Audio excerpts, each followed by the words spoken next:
Amen. Bien, ce matin, si vous avez votre Bible, en fait,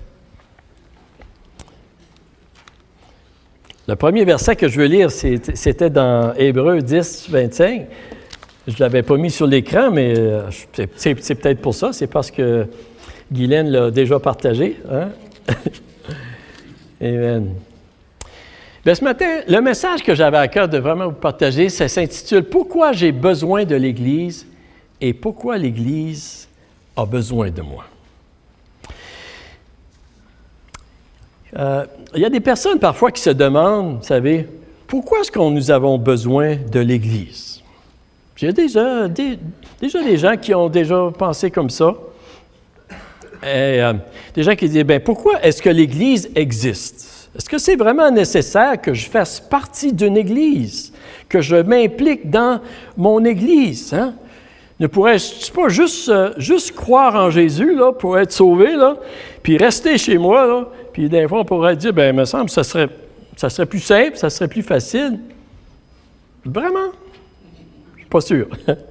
Et aujourd'hui, vous savez, avec la multitude de services offerts sur les médias sociaux, puis la multitude de prédicateurs qu'on peut écouter, vous savez, des fois, ça peut nous amener à penser que, voilà, on n'a pas vraiment besoin d'une église locale où on rencontre des gens personnellement, en chair et en os, on va le dire, là, tu sais.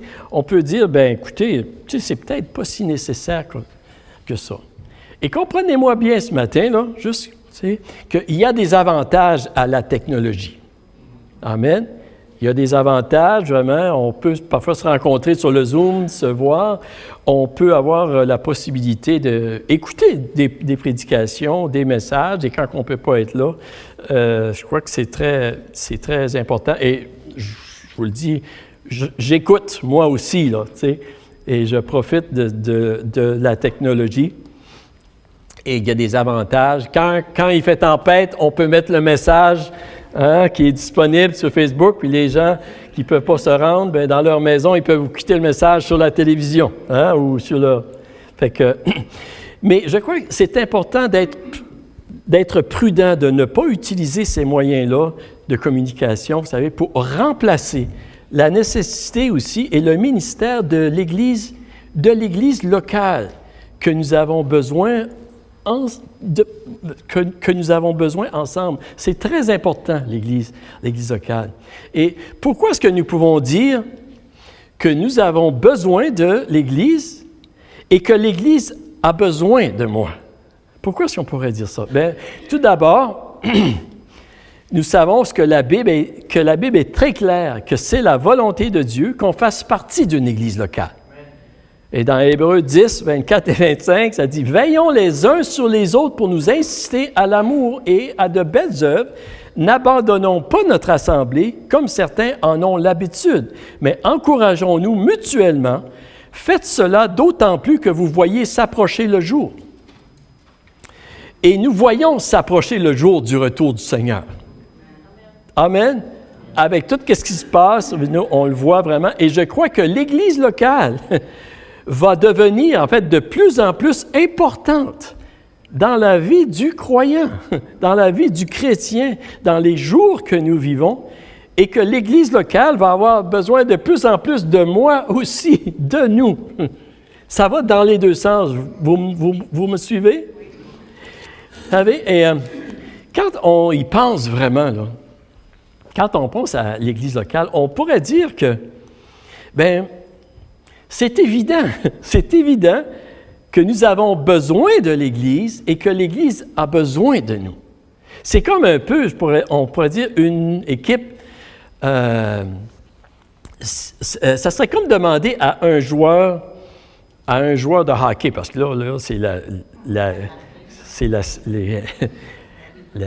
Stanley Cup, là. Peut-être, ou un joueur de soccer, là, pour ceux qui préfèrent le soccer, là, mais c'est comme demander à un joueur de hockey, vous savez, pourquoi est-ce qu'il a besoin de ses coéquipiers? Bien, il va dire, bien, voyons donc, c'est sûr, j'ai besoin de mes coéquipiers, je ne pourrais jamais y arriver tout seul, hein? Mais c'est pareil avec l'Église, on pourrait dire. Nous avons besoin de nos frères et sœurs, et nos frères et sœurs ont besoin de nous aussi. Et ce matin, je veux parler du sujet de l'importance de l'Église locale, vraiment dans le plan de Dieu pour accomplir la mission de Dieu, pour accomplir la mission que Dieu me confie personnellement, et pour aussi aider mon frère et ma sœur à accomplir ce que Dieu l'appelle à faire. Et oui, le thème qu'on poursuit cette année, vous savez, c'est d'être une sentinelle, une sentinelle pour le Seigneur. Mais savez-vous que les sentinelles, ils ont besoin, eux autres aussi, des sentinelles. Ils ont besoin des sentinelles. On a besoin d'être une sentinelle l'un pour l'autre pour faire la volonté de Dieu. Et on pourrait dire que l'Église locale, c'est comme des équipes de missionnaires que Dieu met en place, qui met en place pour accomplir sa grande mission de partager, d'annoncer la bonne nouvelle. Amen, c'est vraiment ça. Et oui, on a tous des courses aussi, personnellement. On a vu ça, je crois que c'est l'année passée, l'apôtre Paul disait que pourvu que j'accomplisse ma course.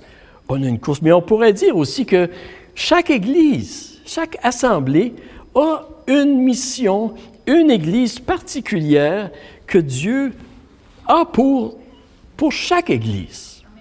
Êtes-vous avec moi ce matin? Vous savez, c'est bien important et je crois vraiment que Dieu aussi, c'est vrai qu'il y a beaucoup de choses, vous savez, que toutes les églises, on a le mandat de faire des disciples, et d'annoncer la bonne nouvelle, puis de s'édifier, tout ça. Mais je crois aussi, vous savez, que chaque église a aussi un mandat particulier, certaines œuvres, d'apporter la lumière du Seigneur de certaines façons, d'une certaine façon pour rejoindre certaines personnes aussi, pour accomplir quelque chose.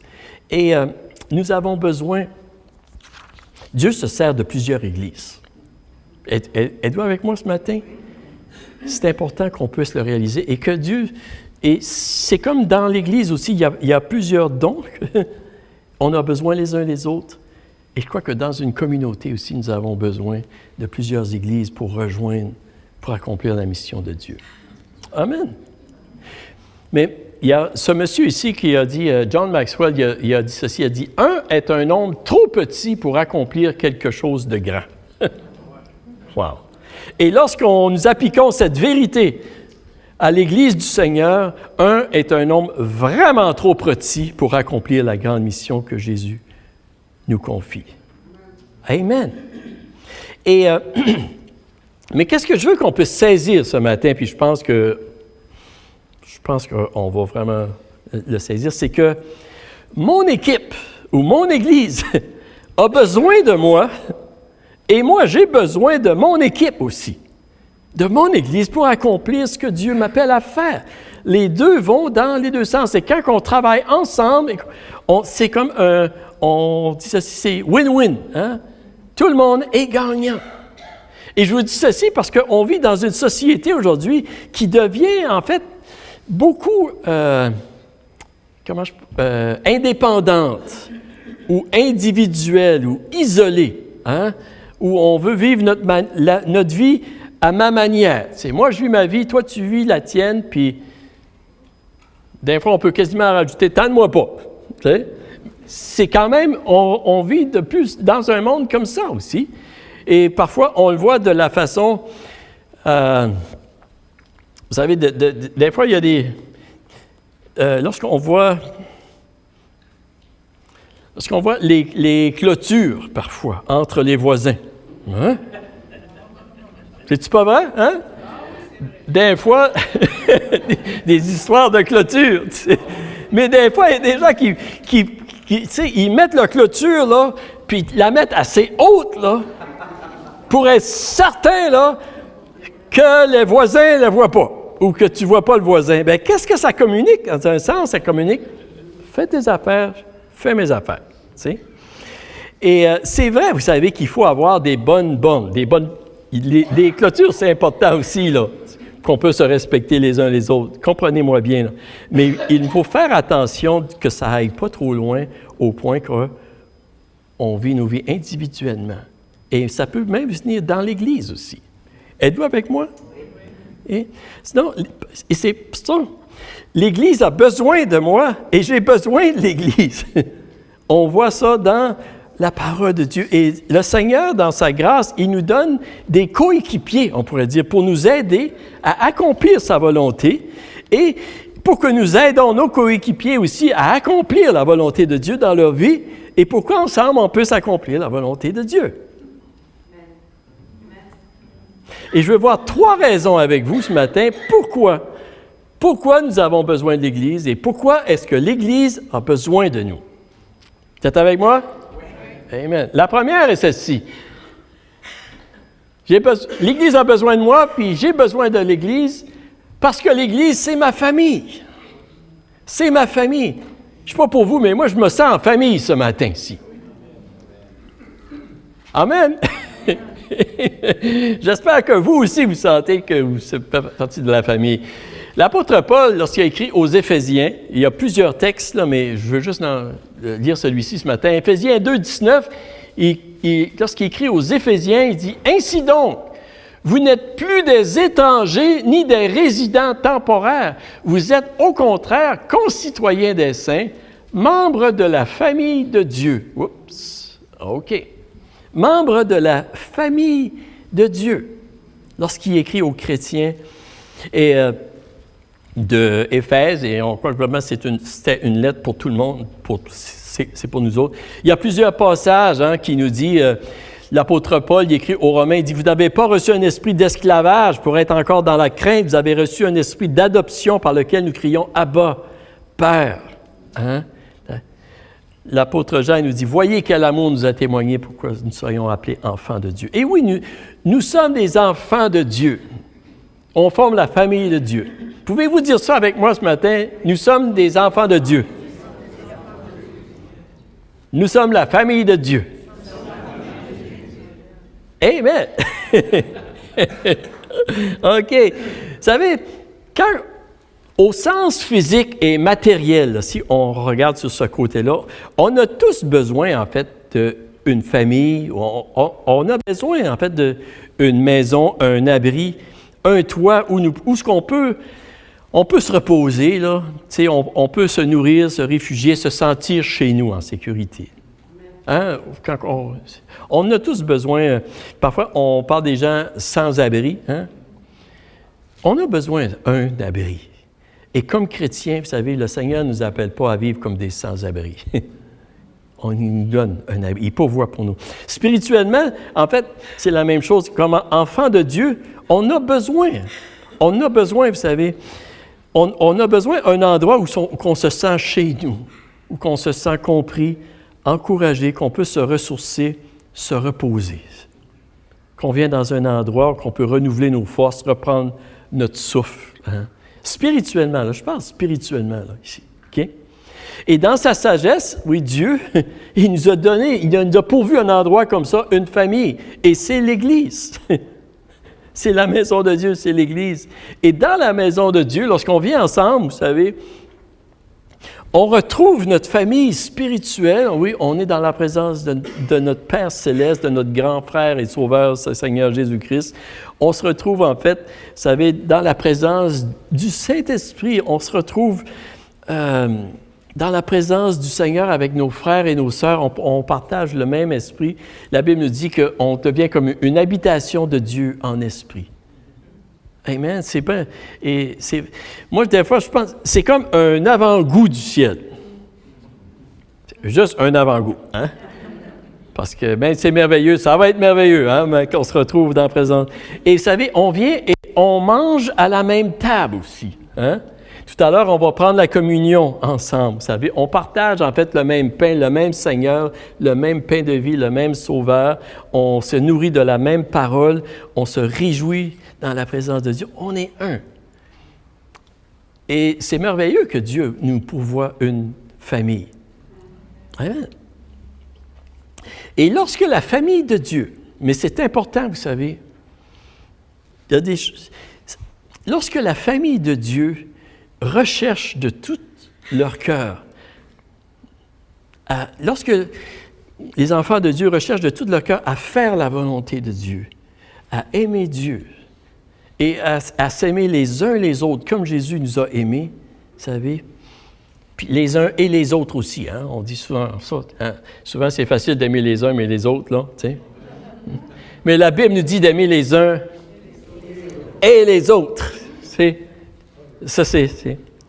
Mais lorsque nous recherchons d'aimer Dieu de tout notre cœur, puis notre cœur est donné à lui vraiment, et qu'on cherche vraiment à s'aimer les uns les autres, l'Église devient vraiment une grande bénédiction. N'est-ce pas? Une source de vie, de repos, de guérison, un havre de paix, on pourrait dire. C'est bon d'être ensemble. Et c'est comme le psaume 133, vous savez, qui dit ceci, hein? « Oh, qu'il est agréable, qu'il est doux pour des frères de demeurer ensemble. » C'est comme l'huile précieuse versée sur la tête qui descend sur la barbe d'Aaron, sur le col de ses vêtements.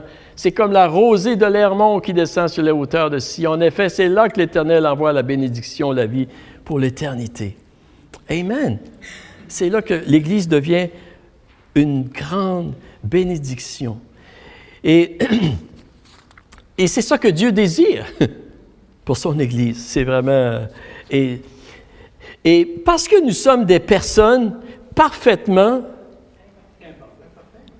imparfaites, c'est ça, hein? On doit y mettre un effort. On doit y mettre un effort pour que l'Église soit ce que Dieu l'appelle à être. Et la Bible nous dit qu'on doit rechercher la paix entre nous par le lien de l'Esprit qui nous unit. On doit garder nos yeux sur le Seigneur. OK. Amen, c'est ça. En fait, l'apôtre Paul, il dit comme ça, hein? Il dit, « Je vous exhorte donc, moi le prisonnier dans le Seigneur, à marcher d'une manière digne de la vocation qui vous a été adressée, en toute humilité et douceur, avec patience, vous supportant les uns les autres avec amour, avec charité, vous efforçant de conserver l'unité de l'esprit par le lien de la paix. » Oui, ça prend un effort de notre part, vous savez, parce que nous sommes imparfaits, puis parce que nos frères et nos sœurs, eux autres aussi, ils sont imparfaits encore. Et en fait, vous savez, dans n'importe quelle équipe, on pourrait dire, n'importe quel groupe de missionnaires, ça prend toujours un effort pour travailler ensemble, pour être unis ensemble. Tu sais? Mais les récompenses en valent vraiment, vraiment la peine. Amen. Ça vaut la peine pour nous, ça vaut la peine pour les autres, ça vaut la peine pour la mission du Seigneur. Et, vous savez, la Bible nous dit même, et je n'étais pas certain si j'allais le partager, ça, mais je pense que j'ai pensé que j'allais le partager anyway. Mais la Bible nous dit, vous savez, que le faire aiguise le faire. C'est-tu pas vrai? Et dans l'Église, Dieu pourvoit du fer pour nous aiguiser. Des fois, on dit du papier sablé, tu sais, mais il y a du fer aussi. Le Proverbe 17 nous dit ceci, « Tout comme le fer aiguise le fer, l'homme s'aiguise au contact de son prochain. » Wow! OK. Mais vous savez, oui, Dieu, il se sert de nos frères et de nos sœurs pour nous aiguiser, on pourrait dire, nous sanctifier, nous transformer, nous purifier, nous rendre plus à l'image de Jésus. Est-ce que vous croyez ça? Oui.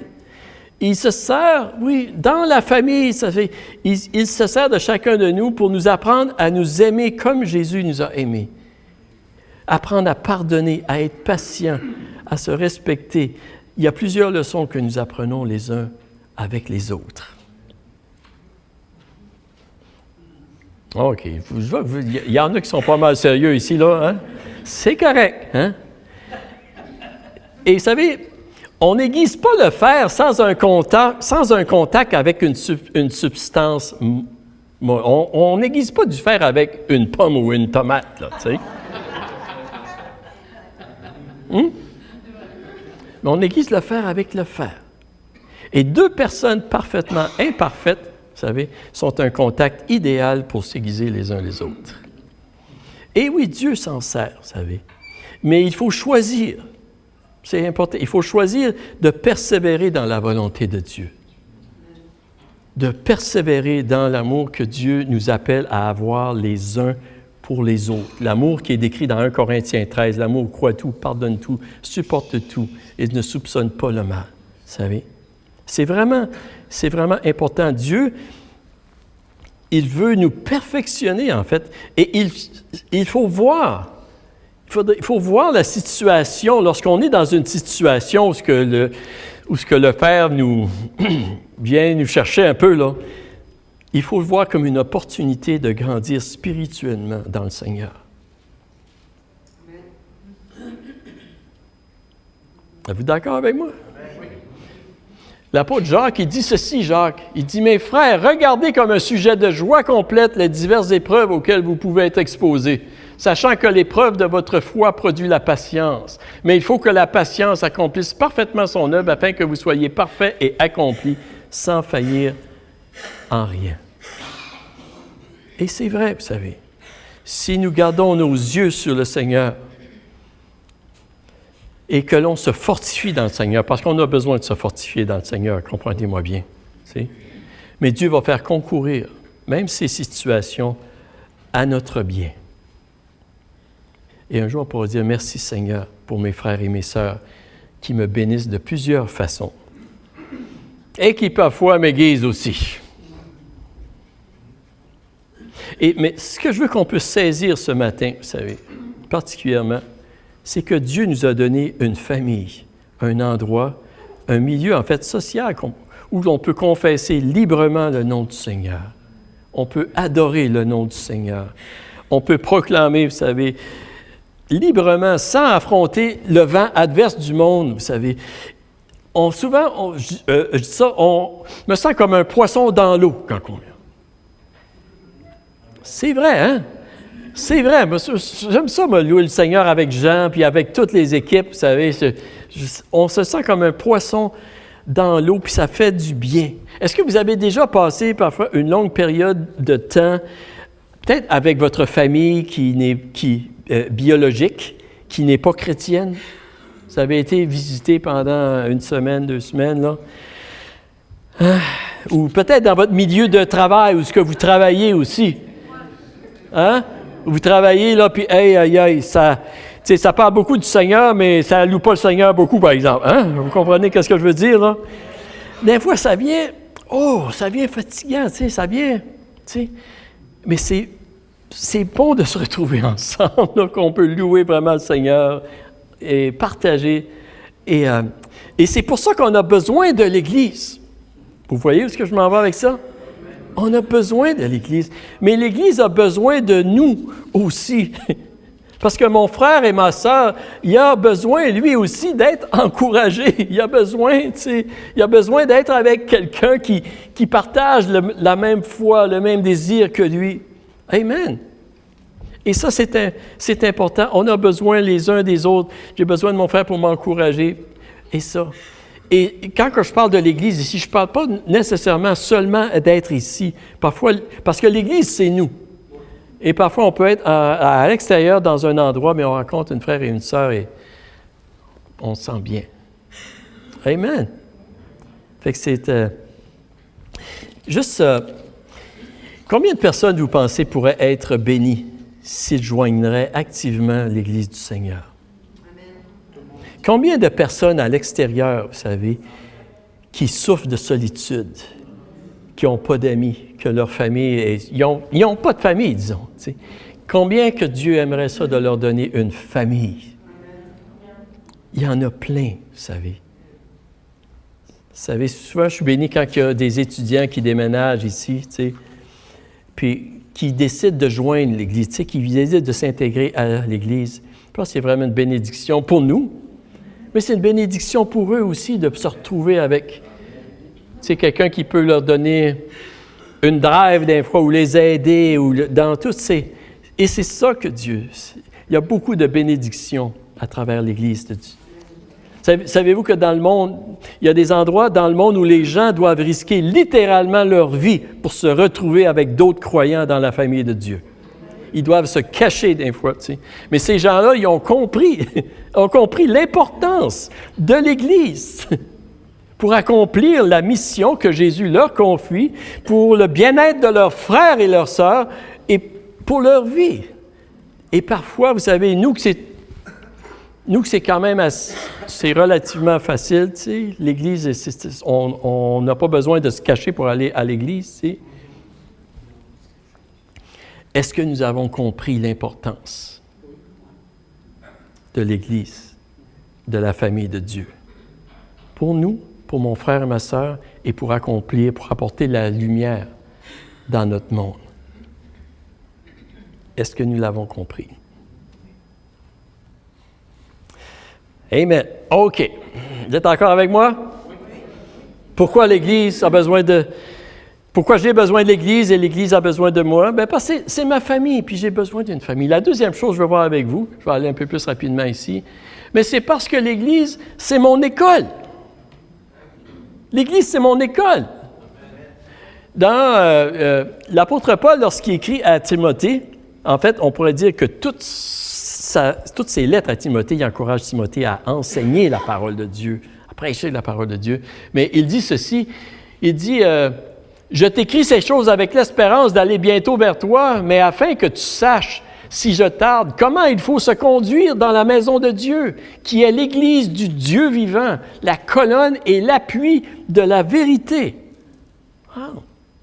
Paul, ici, il dit à Timothée, l'Église, c'est la colonne et l'appui de la vérité dans le monde.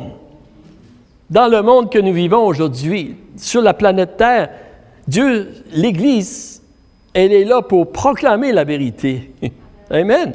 C'est important. Et l'apôtre Paul exhorte Timothée souvent à enseigner, à prêcher la vérité. Hein? Et dans 2 Timothée 4.1, il dit « Je t'en conjure devant Dieu et devant Jésus-Christ, qui doit juger les vivants et les morts, et au nom de son apparition et de son royaume, prêche la parole, insiste en toute occasion, favorable ou non, reprend, censure, exhorte avec toute douceur et en instruisant. » Wow! Il n'aurait pas pu le dire avec plus de punch ou plus de conviction que ça, vous savez. Et s'il y a une chose que notre monde a besoin aujourd'hui d'entendre, c'est bien la vérité. Notre monde a besoin de quelqu'un qui est prêt de prêcher, d'enseigner la vérité en Jésus-Christ. Il en a vraiment besoin. Jésus a dit, « Je suis le chemin, la vérité et la vie. » Et l'Église a la responsabilité de faire connaître la vérité dans notre monde, de garder le dépôt de la vérité et aussi de le proclamer, de l'enseigner, d'enseigner les enfants de Dieu, puis de prêcher la bonne nouvelle à toute la création. Quelqu'un a dit que lorsque l'Église cesse de déclarer la vérité, elle a cessé d'être l'Église du Seigneur, elle ne sert plus à rien. C'est comme du sel qui a perdu sa saveur, ça ne sert plus à rien. L'Église doit se tenir sur la vérité et avoir le courage de proclamer la vérité. Dans notre monde, c'est bien important. Et comme chrétien, vous savez, le chrétien a besoin d'être enseigné la vérité, d'être rappelé la vérité, d'être renouvelé dans notre intelligence. Hein? C'est ça que la Bible nous dit. On a besoin, oui, pour discerner qu'est-ce qui est bon, agréable et parfait, qu'est-ce qui est la volonté de Dieu pour marcher dans la sagesse, dans le droit chemin, et ça jusqu'à la fin de notre vie, jusqu'à temps qu'on se retrouve dans la présence du Seigneur. Et l'Église, c'est l'école. C'est l'école que le Seigneur a établie pour son peuple. Je ne vous demanderai pas s'il y en a qui n'aimaient pas d'aller à l'école ici, là, parce que...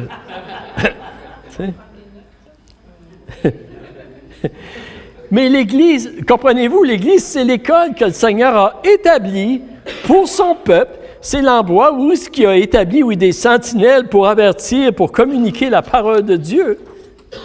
Et nous avons besoin. La Bible nous exhorte de toujours grandir dans la connaissance de Dieu. Et il y a toujours des choses à apprendre. Je ne sais pas pour vous, mais moi, ça fait 43 ans que je connais le Seigneur, puis j'en découvre encore, puis j'ai l'impression qu'il y a tellement de choses à découvrir. Et ne faisons pas l'erreur de penser que parce que ça fait 40 ans qu'on connaît le Seigneur ou plus, vous savez, que peut-être que nous avons lu toute la Bible, quelquefois on a entendu des messages, des sermons, qu'on n'a plus besoin d'apprendre, qu'on n'a plus besoin d'être rappeler les vérités de la parole de Dieu. Non, nous en avons besoin. Nous en avons besoin pour être affermis dans notre foi. Et la parole de Dieu, vous savez, c'est comme une nourriture. Hein? La Bible nous dit, c'est comme une nourriture pour notre âme. Jésus a dit, l'homme ne vivra pas de pain seulement, mais de toute parole de Dieu. Et la nourriture, vous savez, la nourriture, on en mange et on s'en débarrasse. OK, ça, c'était pas dans mes notes, par exemple. Mais qu'est-ce que je veux dire, c'est on en mange et on en donne et on en pratique. OK, c'est dangereux, là. Hein? Le point que je veux dire, c'est qu'on en mange, on a mangé déjeuner ce matin, et probablement que la plupart de nous, on va en manger d'autres pour dîner, et on va en manger d'autres pour souper, et demain matin, on va en manger d'autres, parce que la nourriture qu'on a mangée, ça ne nous soutiendra pas... jusqu'à notre mort. Jusqu'à notre mort, oui. Si on ne mange pas, on va mourir. OK? Mais vous comprenez, ça a besoin d'être renouvelé continuellement. Et comme enfant de Dieu aussi, la nourriture de la parole de Dieu pour garder notre cœur chaud, garder notre cœur fort, on pourrait dire fortifié, on a besoin continuellement de se nourrir de la parole de Dieu. D'être enseigné aussi la parole de Dieu. Je pense que José va probablement vous parler de ça la semaine prochaine. Là, hein? Et moi, j'ai eu un petit clip de son message là, pour la semaine prochaine. Ne manquez pas ça. L'apôtre Pierre, il a dit ceci, hein, alors qu'il se préparait à mourir, en fait. Là. Mais il dit, voilà pourquoi je prendrai soin de vous rappeler ces choses, bien que vous les sachiez, que vous soyez affermis dans la vérité présente. Et je regarde comme un devoir, aussi longtemps que je suis dans cette tente, de vous tenir en éveil par des avertissements. Amen. Continuellement. L'apôtre Pierre, il dit, j'ai besoin de vous rappeler ces choses. On a besoin d'être rappelé parce qu'on oublie des fois. Amen. Et je me pose la question, tu sais, tout à l'heure, je vous ai posé la question, est-ce que nous réalisons l'importance de l'Église, de la famille de Dieu dans notre vie spirituelle avec le Seigneur? Est-ce que nous le saisissons réellement? Mais là, je poserai la question, est-ce que nous saisissons réellement l'importance de l'Église comme l'école que Dieu a pourvue pour nous enseigner la parole de Dieu? Est-ce que nous saisissons vraiment l'importance? Vous savez?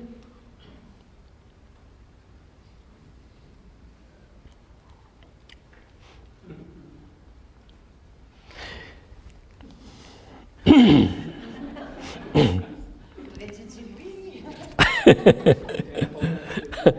savez, il y a beaucoup de jeunes aujourd'hui qui abandonnent l'école. Hein? Il y a un nom pour ça, je me souviens. Les décrocheurs, je pense. Hein? C'est ça? Beaucoup de jeunes qui abandonnent l'école aujourd'hui et on essaye de les encourager. Abandonnez pas l'école! C'est pour votre bien. Tu sais, vous avez besoin d'une formation, vous avez besoin d'apprendre des choses. Vous savez. On les encourage dans cette direction-là. Est-ce qu'on pourrait dire la même chose dans l'Église? On pourrait dire la même chose dans l'Église aux chrétiens. Abandonne pas l'école. Abandonne pas l'école. Pas seulement de lire, mais d'étudier la parole de Dieu, d'approfondir la parole de Dieu. Et à l'Église,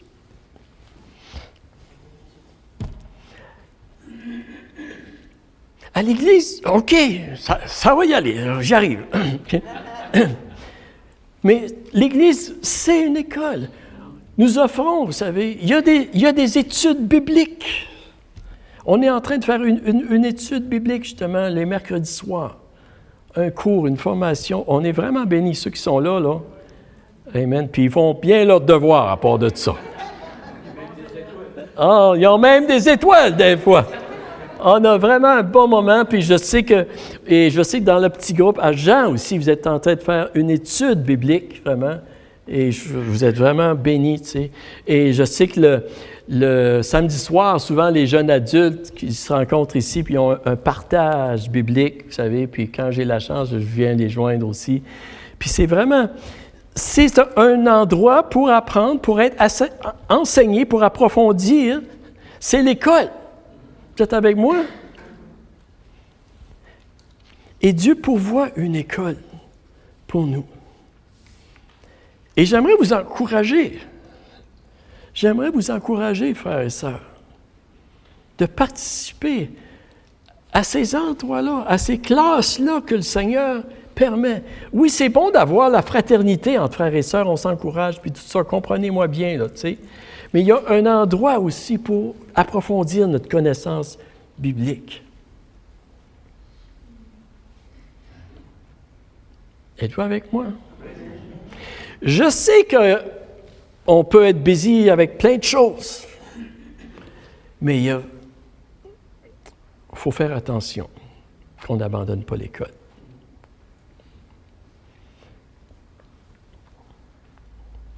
Amen? Amen.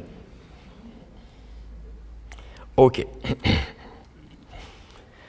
Et juste une autre chose aussi que je veux rajouter concernant l'école. C'est qu'à l'école, vous savez, oui, Dieu donne des dons à des personnes pour enseigner, pour prêcher la parole de Dieu. Ça, c'est des dons que Dieu donne à l'Église pour enseigner, pour édifier son Église. Mais aussi à l'école, puis à l'école du Seigneur surtout, on apprend aussi les uns envers les autres.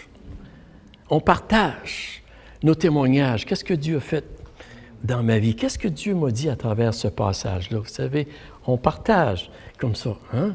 Je sais que les mercredis soirs, là, je pose des questions. Il y en a qui disent « c'est vrai », il y en a un qui dit « c'est vrai », puis l'autre dit « c'est faux ». OK.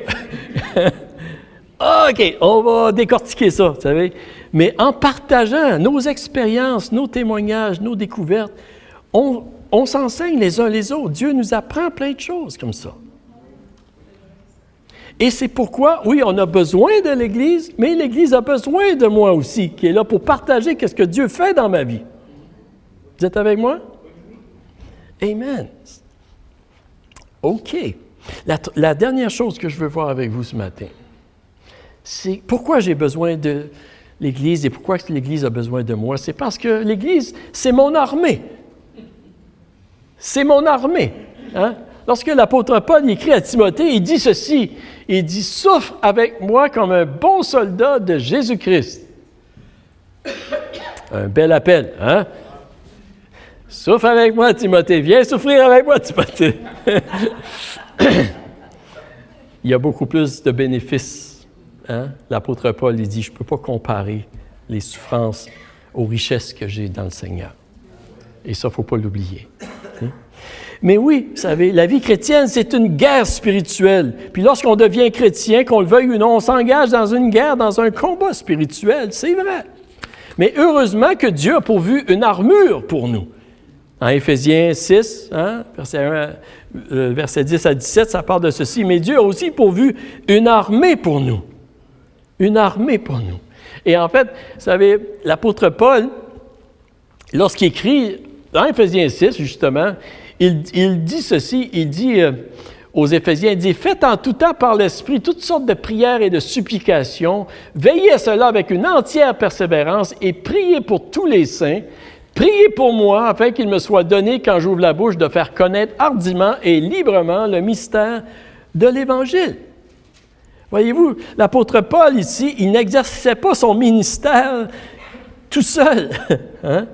Il demandait vraiment, il reconnaissait son besoin d'avoir d'autres personnes, d'autres sentinelles à ses côtés, une armée avec lui.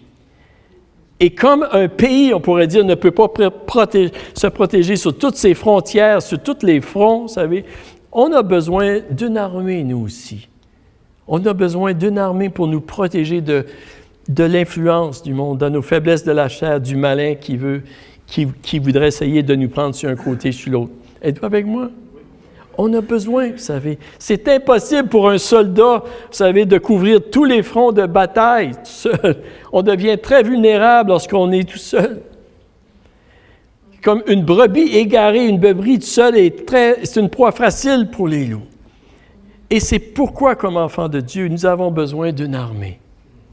Besoin de mes frères et de mes sœurs qui vont m'aider, qui vont me protéger, vous savez.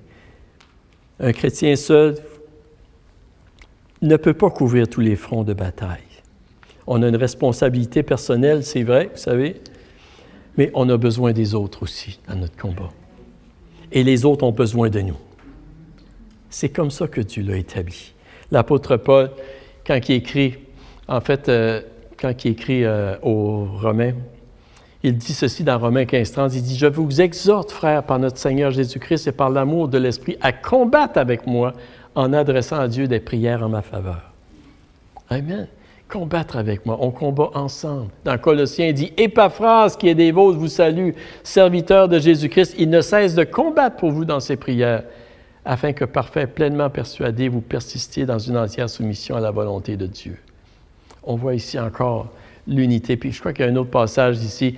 Il dit « Seulement, conduisez-vous d'une manière digne de l'Évangile de Christ, afin que soit que je vienne vous voir, soit que je reste absent, j'entende dire de vous que vous demeurez ferme dans un même esprit, combattant d'une même âme pour la foi de l'Évangile. » On voit ici, la vie spirituelle, c'est un combat spirituel. C'est vrai.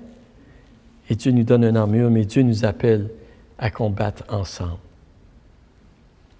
J'ai besoin de vous. Puis, vous avez besoin de moi aussi. Hein? On est un corps. Amen. On est un corps. Et comme Église, c'est important, vous savez, qu'on le réalise. Si on ne serait pas unis ensemble ici, là, si on serait tous déparpillés, là, il n'y aurait pas de centre chrétien évangélique. Il n'y en aurait pas. Et on n'aurait pas l'impact que l'Église aurait pu avoir. Aurait pas pu. Amen. Et juste la dernière chose que je veux, ça fait deux dernières, hein, mais et je veux juste simplement vous dire que pourquoi j'ai besoin de l'Église et l'Église a besoin de moi, c'est parce que l'Église, c'est mon organisation. C'est l'endroit où Dieu nous organise ensemble. Et ça, le prochain message va mettre plus d'emphase sur ce point-là parce que c'est important. Mais un petit peu comme l'Église, vous savez, et il grandissait, dans Acte 6, elle disait « Pourquoi, frères, choisissez parmi vous 7 hommes de qui l'on rende un bon témoignage, qui soient pleins d'Esprit Saint, de sagesse, que nous chargerons de cet emploi et nous continuerons à nous appliquer à la prière et au ministère de la parole. » On voit, c'est là que Dieu nous mobilise ensemble, chacun à sa place, pour accomplir la mission que le Seigneur. On a besoin, on a tous des dons différents, et puis c'est important. Puis c'est une des raisons pourquoi, vous savez, que comme on est en train nous sommes en train de remettre à jour la liste de membres inscrits. Puis il y a des gens parfois qui se demandent, bien, pourquoi c'est-tu vraiment nécessaire d'avoir une liste de membres inscrits? Bien, moi, je vais vous dire que oui, c'est nécessaire. C'est nécessaire pour être bien organisé, pour faire l'œuvre du Seigneur. Et je prends l'exemple. La semaine passée, j'étais à l'église de Dieppe. Tu sais. Et oui, l'église de Dieppe, ils ont voté pour un nouveau pasteur. Hein? Et c'est qui les personnes qui devaient voter pour avoir un nouveau pasteur? Est-ce que c'était n'importe qui vient comme visiteur, tu sais, qui ne connaissent pas l'Église, qui ne supportent pas l'Église, qui ne participent pas à l'Église, que ces gens-là qui peuvent venir et voter? Non, ça ne serait pas une bonne manière d'être organisé. Est-ce que vous me suivez? Ce sont les gens, oui, qui supportent l'Église, qui considèrent l'Église de Dieppe comme leur Église, leur famille, qui s'impliquent, qui ne supportent de façon, qui croient dans les mêmes choses aussi. Ce sont ces gens-là qui ont voté, qui ont prié Et quand on vote pour un pasteur, en fait, c'est plus une confirmation de la volonté de Dieu. Qu'est-ce que le Saint-Esprit met dans notre cœur? C'est ça que nous prions pour. Et Dieu confirme sa volonté. C'est plus une confirmation que d'autres choses. Vous êtes avec moi? Mais c'est ces gens-là. Et l'organisation est importante lorsqu'on fait face à des situations comme ceci ou différentes choses. Et c'est une des raisons pourquoi l'organisation, c'est importante. Amen.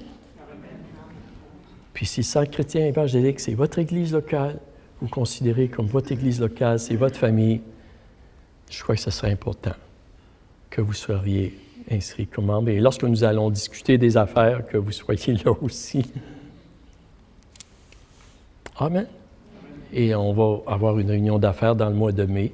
C'est sûr, on va avoir une réunion d'affaires. Et on va discuter de certaines choses. Amen. Oui? Je voudrais juste mentionner comment est-ce que c'est qu'on est béni d'avoir la famille du Christ ici. Comment est-ce que c'est quand on est ici, comment est-ce qu'on peut communiquer avec Dieu plus facilement qu'être tout seul à la maison. On rentre avec tout l'esprit et qu'ensemble, on communique bien avec Dieu. On est béni d'avoir la famille. Amen. Absolument. Absolument, Jacqueline. C'est une grande bénédiction. C'est drôle, un matin, c'est ça que j'ai dit un matin. Là, je me dépêchais parce que je m'ai mis de même, je voulais aller marcher, puis je pensais que vraiment on ne viendrait pas parce qu'il y a vraiment mal dans le dos. Puis là, j'ai dit, non, faut que je mange, j'ai besoin d'église, ça m'attache. Mais c'est ça, c'est vrai, j'ai besoin de vous autres. Amen. Tu as besoin de l'Église, Nicole, puis nous autres, on a besoin...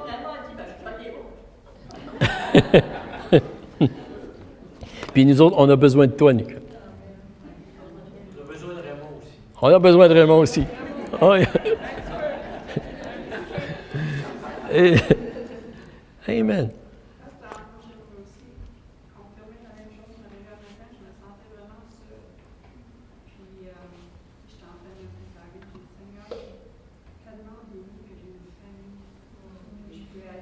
Amen.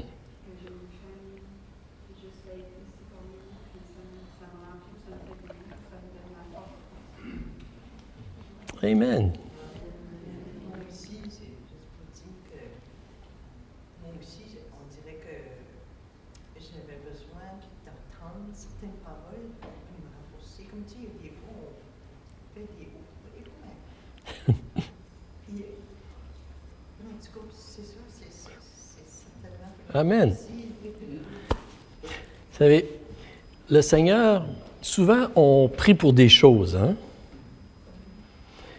Et on demande des choses au Seigneur et la façon que le Seigneur, qui veut rencontrer, il veut répondre à notre prière, rencontrer notre besoin, c'est à travers la famille de Dieu. Il le fait.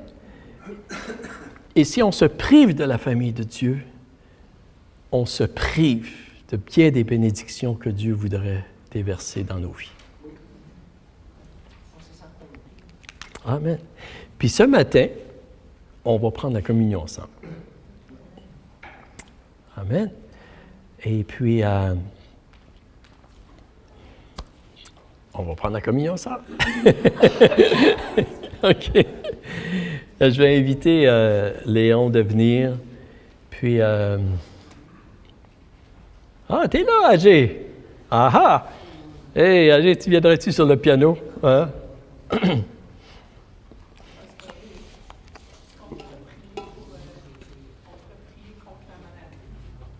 Excusez, oui, José? J'aimerais si on pouvait prier ensemble contre la maladie. Contre la maladie. Que la maladie nous attaque beaucoup de personnes dans notre Église de toutes sortes de façons. Puis je pense que ce serait comme, je vais dire comme Guylaine, on dirait que ça ne me lâche pas là, depuis que Amen. le service a commencé, l'importance de prier contre la maladie pour la santé ensemble. Amen. Non, écoute, on va certainement, José, j'aimerais qu'on pourrait... on va... wow! Je pense que je suis vraiment en famille, hein? Je me sens peut-être trop, là. Amen. Mais j'aimerais ça qu'on pourrait chanter le chant Oh qu'il est bon, oh qu'il est bon, qu'il est agréable. Pour des frères d'être ensemble, puis je vais inviter Jean de venir alors qu'on distribue le pain puis la coupe. Et puis, amen, on va prier. Seigneur, merci qu'on peut venir à la table. Tu nous appelles, Seigneur, de venir à la table. Merci pour la famille que tu nous as donnée, Seigneur. Et nous participons tous au même pain, Seigneur. C'est toi le pain de vie qui nous nourrit, Seigneur, qui nous fortifie. Et Seigneur, ma prière, Seigneur, c'est qu'à travers ce moment que nous allons partager ensemble autour de ta table, que tu nous unis encore davantage, Seigneur. Que tu nous unis encore davantage les uns avec les autres, qu'on réalise comment nos frères et nos sœurs sont précieux, Seigneur, pour nous, et comment est-ce que nous aussi, Seigneur, nous pouvons, Seigneur Dieu, être une bénédiction pour nos frères et nos sœurs. Je prie, Seigneur, que tu affermis notre désir, Seigneur Dieu, notre compréhension de l'importance de l'Église, Seigneur, de la famille de Dieu dans nos vies, pour nous et pour nos frères et nos sœurs. C'est ma prière, au nom de Jésus. Amen. Amen. On va distribuer le pain puis les coupes. Tout à l'heure, José, on va prier pour... OK, on va se préparer.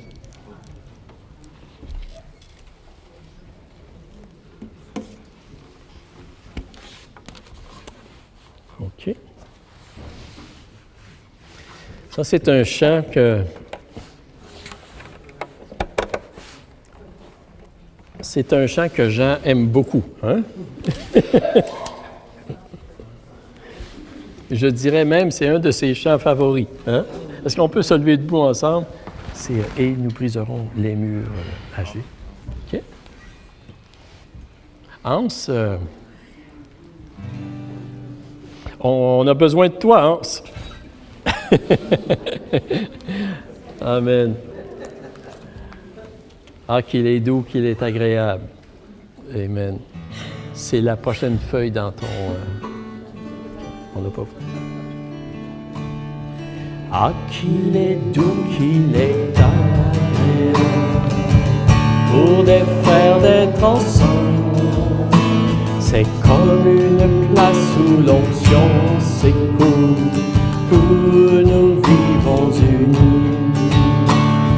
Tu nous appelles pour être ton corps, tu nous appelles tes amis, unis ensemble dans le lien de l'esprit jusqu'à la fin. Père, nous prions la prière de Jésus, comme tu es, que nous soyons qu'un, unis ensemble dans l'unité et l'esprit, pour l'amour de ton Fils. Et nous briserons les murs, et nous briserons les murs, briserons les murs dans le nom de ton Fils. Et nous briserons les murs, et nous briserons les murs, et nous serons unis. Et nous briserons les murs, et nous briserons les murs dans le nom de ton Fils. Et nous briserons les murs, et nous briserons les murs, et nous serons unis.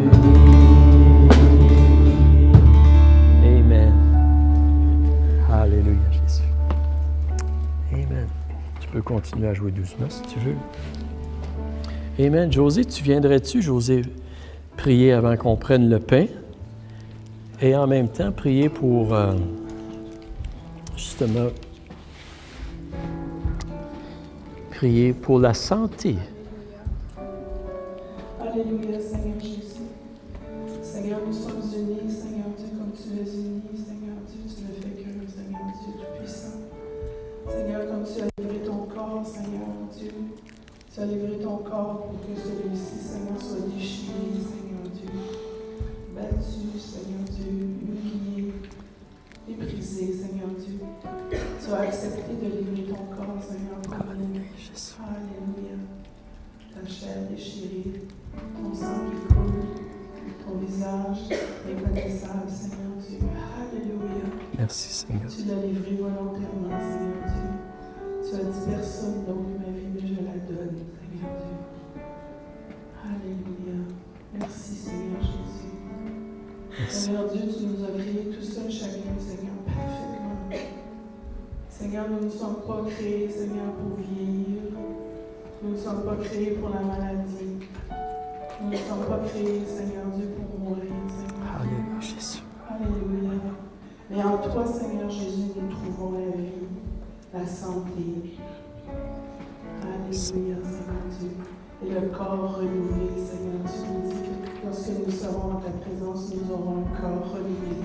Amen. Oh, Merci, Seigneur Jésus, nous attendons de la délivrance, Seigneur Dieu. Là où il n'y aura plus ni grincement de dents ni larmes, Seigneur Jésus, mais la joie parfaite dans ta présence, Seigneur Dieu Tout-Puissant. Merci, Seigneur. Seigneur, je viens ce matin, Seigneur, pour réclamer, Seigneur, la santé, Seigneur, pour mes frères et pour mes sœurs, Oui, Seigneur. Dieu.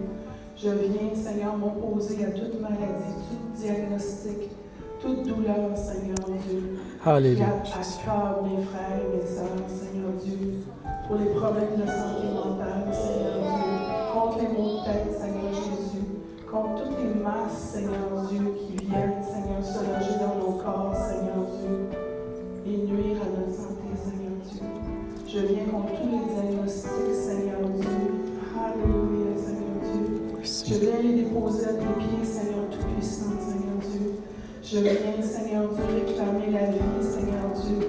Fais couler ton esprit, Seigneur Dieu, la source de vie, celui qui réconforte, celui qui soulage, celui qui restaure, Seigneur, chaque partie de mon corps, Seigneur Dieu. Alléluia, alléluia, alléluia. Oui, Seigneur. Alléluia, Seigneur. Toutes les détresses, Seigneur Jésus.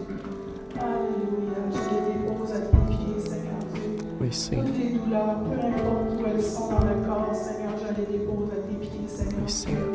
Tu les prends, Seigneur Dieu, et tu nous soulages, Seigneur Jésus. Oh, Seigneur Dieu. Oui, Seigneur. Seigneur Dieu, déverse la santé, Seigneur. Oui, Seigneur. Déverse la vie, Seigneur Jésus. Oui, Seigneur. Alléluia. Merci, Seigneur Dieu. Tu entends nos prières et nos supplications, Seigneur Jésus. Oui, Seigneur. Alléluia. Merci, Seigneur Dieu.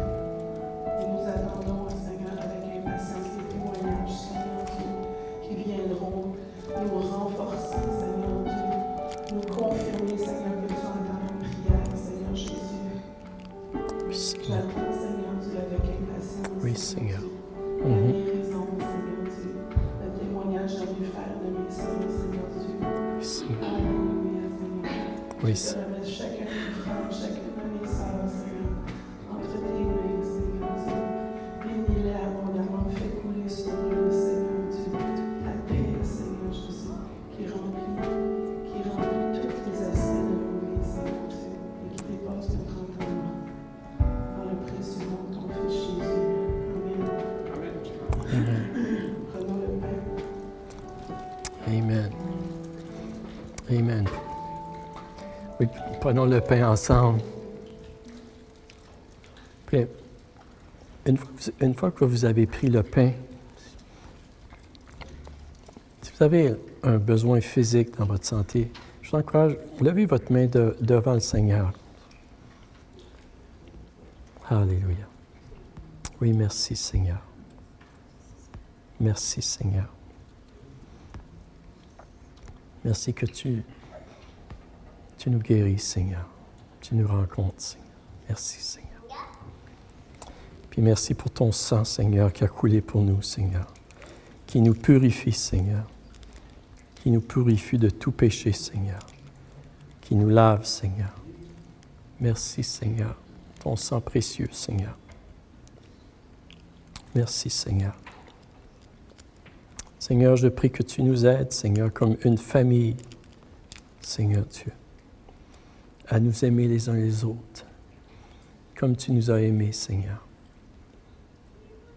Oui, Seigneur, par l'amour que tu as versé ton sang pour nous, Seigneur, que nous puissions nous aussi, Seigneur Dieu, nous aimer comme tu nous as aimés, Seigneur. Qu'on soit un, Seigneur. C'est ma prière. Merci, Seigneur. Pardonne-nous, Seigneur, toutes les fois que nous avons manqué à cet amour.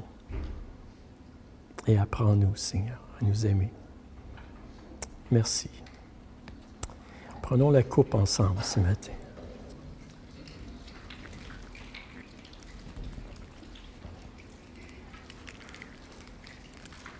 Amen. Merci, Seigneur. Amen. Dites à la personne à côté de vous, je suis content que tu fais partie de ma famille. Amen.